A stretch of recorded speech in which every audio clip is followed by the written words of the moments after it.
Hoy vamos a ver cómo esta hipocloridria realmente podría ser la raíz de muchos problemas digestivos. Entonces, ¿qué es lo que vamos a ver hoy?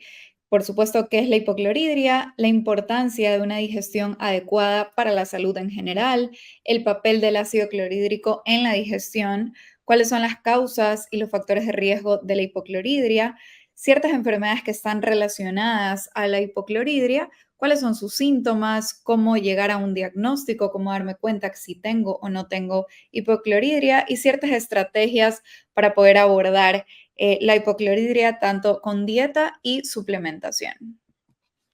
Entonces, si eres nutricionista, probablemente te ha pasado que llega un paciente y ves estos síntomas. Y si eres un paciente o una persona que no es nutricionista y tienes alguna enfermedad digestiva, probablemente tengas algunos de estos síntomas, como gases, hinchazón, acidez, náuseas, eructos, diarreas, reflujo gastroesofágico. Y la verdad es que son muy comunes en muchísimas enfermedades. Y es por eso que a veces como nutricionistas e incluso como pacientes podemos decir, ¿y ahora qué tengo? Sí, muchas enfermedades tienen estos síntomas en común. Y eso en muchas ocasiones es porque tienen ciertas cosas en común, como por ejemplo que la raíz puede no ser esa enfermedad como un síndrome de intestino irritable, o un reflujo, o una gastritis o un SIBO, sino que la raíz del problema podría ser algo más allá como una hipocloridria. Entonces, a modo recordatorio, ver más o menos cómo es el estómago para poder entender un poquito esta hipocloridria. Entonces, el estómago tiene importante aquí dos válvulas que están en la parte superior y en la parte inferior, que son válvulas que se van a cerrar y se van a abrir. Se abren cuando yo necesito que pase comida, yo trago el alimento y la válvula se abre para que la comida entre a mi estómago y luego se cierra para poder digerir este alimento. Y dentro del estómago vamos a tener una mucosa, que es la que va a proteger las paredes del estómago, y tenemos el ácido.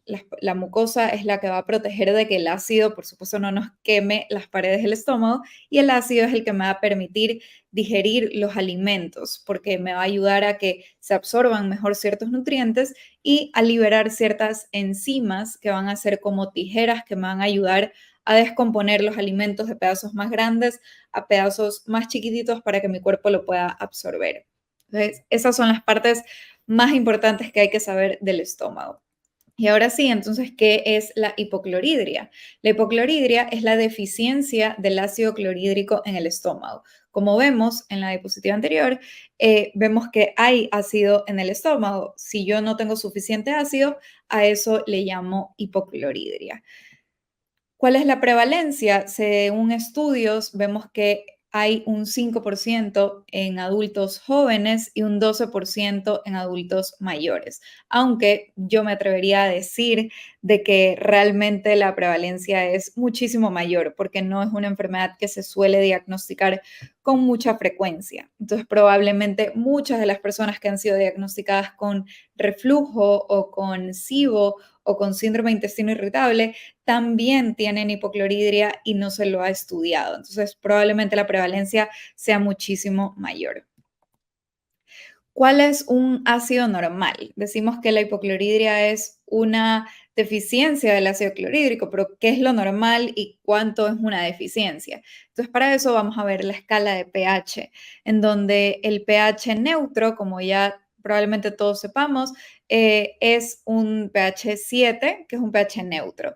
Un pH menos de 7 va a ser un pH ácido y más de 7 va a ser un pH alcalino. Entonces, aquí muchas personas pensamos que mientras yo sienta acidez, está mal en mi estómago y es porque tengo un pH muy ácido y que yo necesito alcalinizarlo. Incluso de ahí nacen muchos mitos como tomar agua con limón para alcalinizar el estómago, lo cual no es así.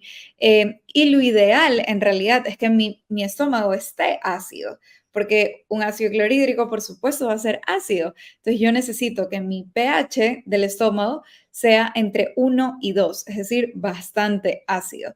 Cuando ya existe una hiperacidez es porque el pH es 0, pero esto ocurre en muy pocas personas realmente. Y Cuando hablamos de deficiencia de ácido o hipocloridria es cuando tenemos un pH entre 3 y 4 y ahí es cuando empiezan los síntomas, ese síntoma de reflujo, ese síntoma de eructos, ese síntoma de acidez. En realidad, acidez, sentir acidez no es porque mi pH está muy ácido, sino porque se está volviendo alcalino. Sé que suena un poco contradictorio, pero la realidad es que es un poco así. Ya más adelante vamos a ver los síntomas que empiezan justo aquí. Y cuando este pH es mayor a 5, ya se considera acloridria, es decir, la ausencia de ácido clorhídrico en el estómago. Pero ahora probablemente se preguntarán, ¿para qué necesitamos ácido clorhídrico? O sea, ¿qué pasa si yo tengo poco ácido? ¿Por qué esto me va a causar problemas? Y es que el ácido clorhídrico tiene diferentes funciones, pero las vamos a agrupar en 4 principales. Primero está la descomposición de alimentos, es decir, cuando yo tengo suficiente ácido y un pH adecuado, yo puedo liberar ciertas enzimas digestivas, especialmente la pepsina, que es la enzima que me va a ayudar a digerir las proteínas. Es por eso que las personas que tienen una hipocloridria, a lo mejor les puede pasar que tienen ciertos síntomas cuando comen más carnes o cuando comen una alimentación muy alta en proteínas, que ya se empiezan a sentir un poco mal, un poco de pesadez y demás. Eso es porque no tienen ácido y no están liberando suficiente pepsina. La pepsina o las enzimas digestivas en general van a ser como tijeras, por eso ahí está el icono de una tijera, que va a descomponer el pedazo de alimento que yo trago, que yo mastico, trago, y lo va a descomponer en pedazos más pequeñitos para que esos pedazos más pequeñitos puedan pasar ya a todo el resto de la tubería del tracto digestivo, hacia el intestino delgado y luego hacia el colon, de una manera óptima para que cuando llegue al intestino delgado y al colon, ya mi cuerpo sepa absorberlo de una mejor manera. Cuando el alimento llega sin descomponerse correctamente, puede causar problemas como ya vamos a ver más adelante. La segunda función va a ser un correcto vaciamiento gástrico. ¿Se acuerdan que les decía en la imagen que el estómago tiene dos válvulas, arriba y abajo, que va a abrirse y va a cerrarse mientras pasa el alimento y cuando ya el alimento está en el estómago se cierra y cuando ya va a pasar al intestino delgado se abre la válvula de abajo y luego se cierra? Es decir, es una puerta. Cuando tenemos suficiente ácido, estas válvulas se abren y se cierran correctamente. Cuando no tenemos suficiente ácido, no se cierran correctamente, que eso ya vamos a ver después. Tercera función va a ser la absorción de nutrientes. Algunos nutrientes que se absorben en el estómago son las proteínas, la vitamina B12, el calcio, el zinc, el cobre y el hierro. Entonces, importantísimo, personas con hipocloridria no van a estar absorbiendo bien estos nutrientes. Y por último, la esterilización del estómago. Por supuesto, es un ácido, entonces los ácidos, como ya sabemos, matan cosas que no queremos. Matan bacterias, matan microorganismos no deseados y demás. Y nosotros estamos, por mucho que tengamos muchísimo cuidado, estamos expuestos completamente a diferentes microorganismos, ya sea cuando salimos a comer y no sabemos cómo han manipulado esos alimentos, cuál es la higiene que tiene el restaurante, incluso cuando comemos en casa, porque a veces podemos cometer errores, podemos no desinfectar bien un vegetal, una fruta, o tener malas prácticas de higiene dentro de la cocina. E incluso en el ambiente en general, salimos, caminamos, estamos expuestos a humo de la calle y demás factores que tocamos cosas, nos metemos la mano a la boca a lo mejor y eso hace que nosotros estemos recibiendo constantemente microorganismos no deseados. Pero para eso el cuerpo es tan sabio que para eso tenemos un ácido en la primera, o sea, es el primer filtro. Nosotros tragamos cualquier microorganismo y el primer filtro es en el estómago y ahí hay un ácido que me ayuda a hacer un filtro y va a eliminar, matar microorganismos, bacterias y demás que nosotros no queremos tener en nuestro cuerpo. Entonces, para eso, por esas 4 razones, el ácido va a ser importantísimo que lo tengamos en un buen nivel. De ahí, vamos a ver ahora los síntomas. ¿Qué pasa si yo tengo una hipocloridria? ¿Qué pasa si yo no tengo este ácido en un buen nivel?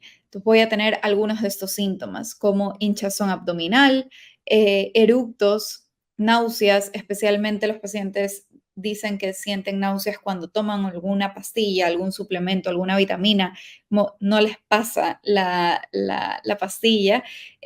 Acidez, pueden tener diarrea, pueden tener gases, indigestión, caída de pelo, alimentos no digeridos en las heces. Esto es importantísimo ver siempre las heces. Sé que a algunas personas se les hace incómodo, pero realmente nos da muchísima información, la forma, el color, si hay alimentos o no, porque si hay alimentos significa que nuestra digestión no se está haciendo correctamente y hay algo que está fallando. Cansancio o fatiga, este sueño excesivo que aunque durmamos 7 horas, 8 horas en la noche, igual nos sentimos cansados a lo largo del día. Infecciones gastrointestinales, porque por supuesto vemos que si no tenemos suficiente ácido, no estamos matando todos estos microorganismos no deseados y podemos ser más propensos a desarrollar infecciones gastrointestinales.